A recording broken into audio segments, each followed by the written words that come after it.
I'm Logan Crawford, and right now on Spotlight, we're diving into a terrific book. It is called Whatever It Takes by Wayne Cotes. It is a gripping, fictional pandemic novel that tackles global survival, conspiracy, and the race against time. Join us right now as we explore a thrilling story where a covert mission uncovers a plot to alter the course of humanity. Will the world's leaders succeed, or will their drastic measures bring unimaginable consequences? We're delighted to have this very talented author join us here today on Spotlight. We thank the team at Atticus Publishing for helping us put him in the spotlight today, and we ask viewers like you to support authors like him by subscribing to our channel and by purchasing his wonderful book. The links are below this interview. Wayne, great to see you here today on Spotlight. Good to see you too, Mr. Crawford. My pleasure. You can call me Logan. This is quite a book. We just survived the 2020 pandemic, but your book kind of reminds us that it could have been a whole lot worse. Yes, Give us sir. an overview of your story. So the original concept for the story came from actually just watching the TV news. There are protests going on here and there. And somebody was up there and said, we'll do whatever it takes to address whatever cause they were supporting or against. And I have an overactive imagination, so I immediately gripped on that thought that it was like whatever it takes. It's like they don't. I know, in my heart that they don't really mean they'll do whatever it takes. But what if they did?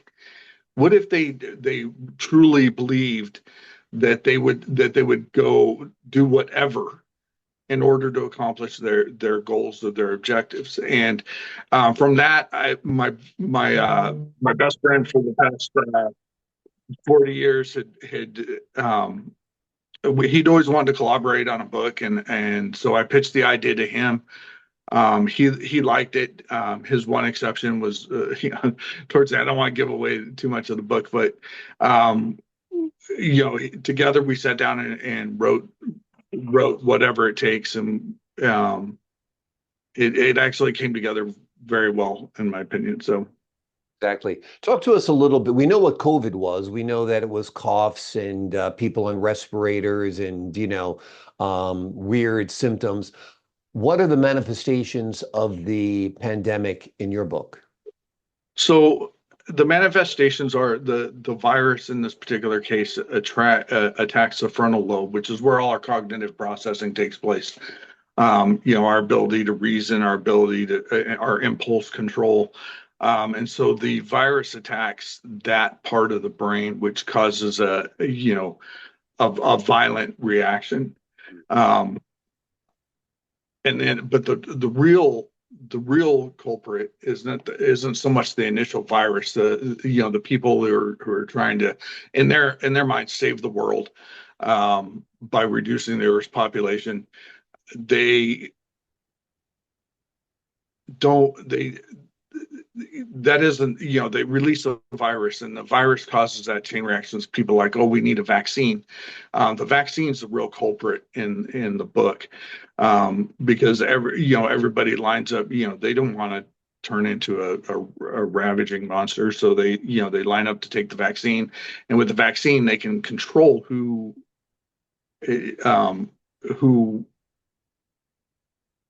actually dies from the virus. So that they use that to do, to manipulate the things. That way they can keep people like, architects or doctors, or those people don't die, but many others do. So Yeah. Very, very interesting. It's almost like selective survival. We choose who lives, who dies, who's worth saving, who's not, who causes a problem, who's a threat. And again, this is all fiction, folks. We're not talking about the 2020 pandemic. We're that is talking definitely all about the fiction. pandemic in this book. I just want to make that clear. This would be an unbelievable movie. Have you thought about it as a screenplay? Have you thought about it as a film? I No, not yet. I don't generally tend to write. I've never, when I first started writing, I never really considered, I was like, oh, I'd love to see this up on the big screen, although that would be kind of cool. Yeah. But I do, I do think it would make a pretty gripping movie or a series, you know. Absolutely. So the word is out there now. The work is out there now. So you never know whose hands it's going to wind up in. So maybe Christopher Nolan, if you're listening, this would be a great film. So we'll put a word out to Hollywood for sure. Um, Alistair McLeod and Kent Williams. Tell us about those characters. So they are Navy intel specialists.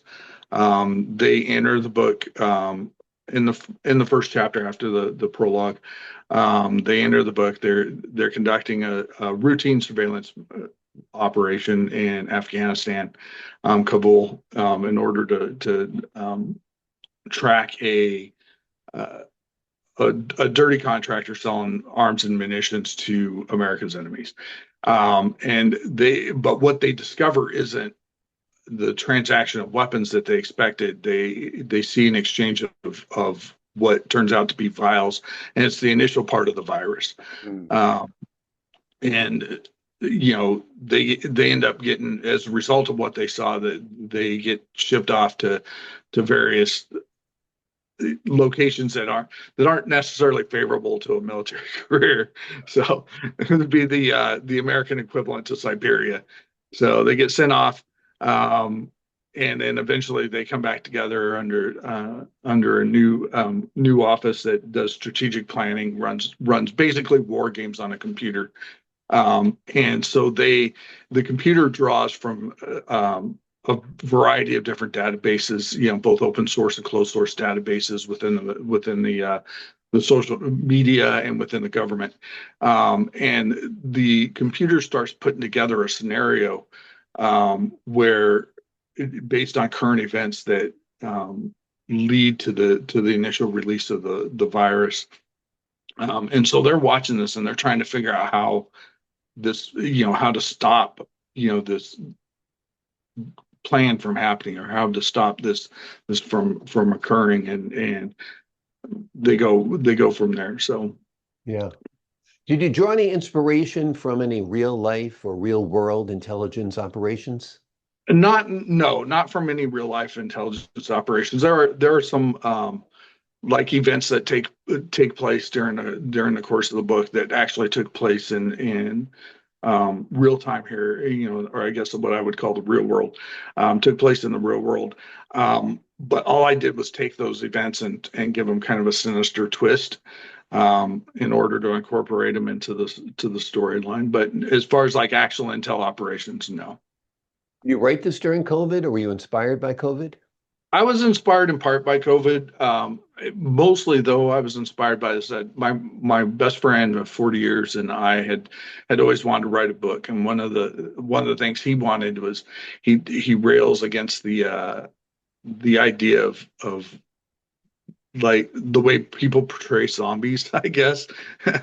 So I said I didn't want to give too much away on the twist, but that's his thing. Like he was like, zombies are unrealistic, which they are, just based on fact. Like zombies don't exist, but he wanted to create. That was one of the elements that he wanted to incorporate into the book. I came up with the idea that the attack on the frontal lobe, the reduced and impulse control. And combining it with other viruses like the rabies virus that takes a little while to kick in and mimics those same symptoms that you would normally say, oh, that's a zombie. So Very cool. we went from there. So Yeah. I really also like the fact that you incorporated the rabies virus, because that is a virus that does, affect your brain and does, change your behavior, which falls into line with everything that you wrote about. Is this your first time writing a novel? Are there more planned? Is there a sequel? Tell me a little bit and about your so writing career. I do plan to write a sequel to this one called so I have Whatever It Takes, and then the next one's going to be By Any Means Necessary, Hmm. to keep that going with the titles. But no, I've written. This was actually like probably my eighth book. Mhm. I have two series: Meet the World and a Dog Named Steve, which is an action adventure series of a self-proclaimed artifact reclamation specialist. Hmm.